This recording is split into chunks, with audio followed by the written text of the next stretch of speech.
নমস্কাৰ বন্ধু বান্ধৱীসকল পুনৰবাৰ সকলোকে স্বাগতম জনাইছো আমাৰ জব এডুকেশ্যন ইউটিউব চেনেল জ্ঞান পোহৰলৈ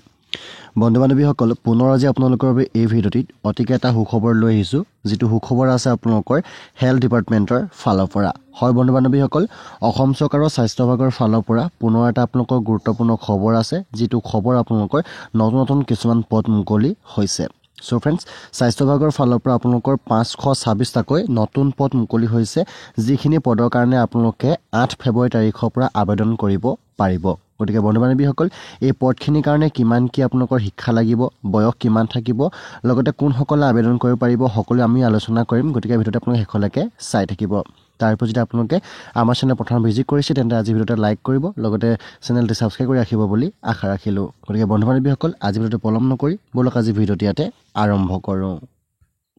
সো বন্ধু বান্ধৱীসকল মেডিকেল এণ্ড হেল্থ ডিপাৰ্টমেণ্ট আসামৰ ফালৰ পৰা আপোনালোকৰ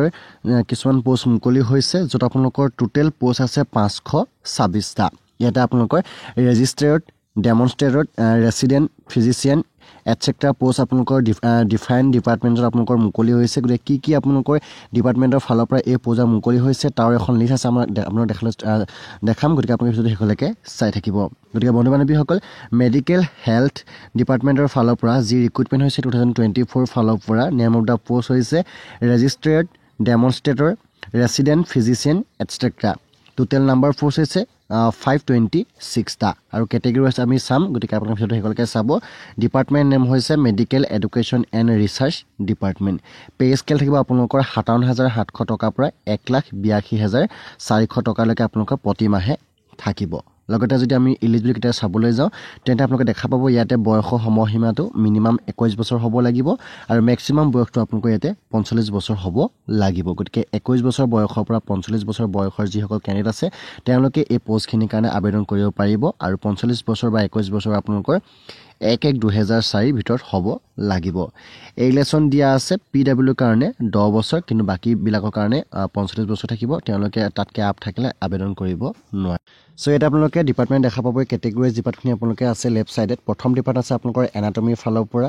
তাৰ পিছত আছে এনাস্থেচিওলজি তাৰ পিছত আছে আপোনালোকৰ বায়োকেমিষ্ট্ৰি নেক্সট আপোনালোকৰ কাৰ্ডিওলজি ফালৰ পৰা আছে নেক্সট সিটিভিচিএছ ৰ ফালৰ পৰা আছে তাৰ পিছত আপোনালোকৰ ডাৰ্মেটলজি পৰা আছে তাৰ পিছত আপোনালোকৰ ডেন্টিষ্ট্ৰি ফালৰ পৰা আছে নেক্সট আপোনালোকৰ ইএনটি ফালৰ পৰা তাৰ পিছত emergency medicine endocrinology FSM microbiology medicine medical oncology neurology nephrology nuclear medicine এনেদৰে আপোনাৰ ডিপাৰ্টমেণ্ট আছে তাৰ পিছত অৰ্থোপেডিষ্ট ওএনজি ফিজিওলজি ফিজিওথেৰাপি এনেদৰে আপোনালোকৰ পেথলজি সাৰ্জাৰি ফালৰ পৰা আছে আপোনালোকৰ ৰেডিঅলজি ফালৰ পৰা আছে সাৰ্জাৰি এনেদৰে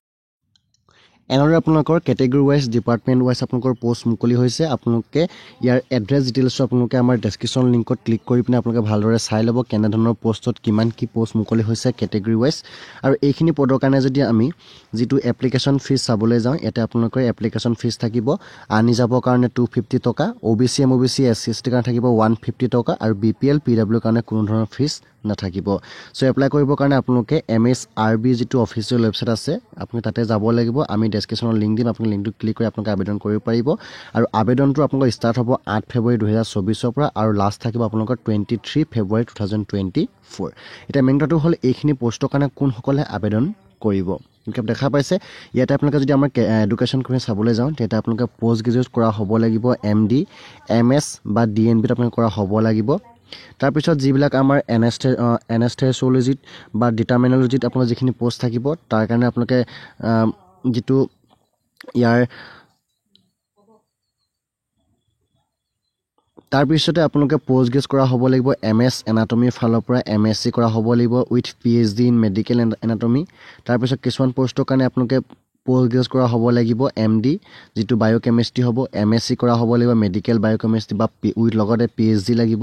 তাৰ কিছুমান পোষ্টৰ কাৰণে পোষ্ট গ্ৰেজুৱেট লাগিব এমডি ফিজিওলজিত আপোনালোকে লগতে পিএইচডি লাগিব ছুপাৰ স্পেচিয়েলিষ্ট যিখিনি পোষ্ট থাকিব তাত আপোনালোকে পোষ্ট গেছ কৰা হ'ব লাগিব এই ডিটেইল যিবিলাক আমাৰ ডিপাৰ্টমেণ্টত পোষ্ট মুকলি হৈছে অৰ্থাৎ আপোনালোকে ডিপাৰ্টমেণ্ট ৱাইজত আপোনালোকে পোষ্ট গেছ কৰা হ'লে এই পোষ্টখিনিৰ কাৰণে আবেদন কৰিব পাৰিব গতিকে যিসকল বন্ধু বান্ধৱী কোৱালিফিকেশ্যন আছে তেওঁলোকে এই পোষ্টখিনিৰ কাৰণে আবেদনটো কৰি ল'ব পাৰিব আমি এই ভিডিঅ'ত এইটো দিলোঁ গতিকে ভিডিঅ' লাইক কৰিব বুলি আশা ৰাখিলোঁ লগতে আপোনালোকৰ বন্ধু বান্ধৱীলৈ যিমান পাৰে শ্বেয়াৰ কৰিব চ' ফ্ৰেণ্ডছ আজি ইমানেই ধন্যবাদ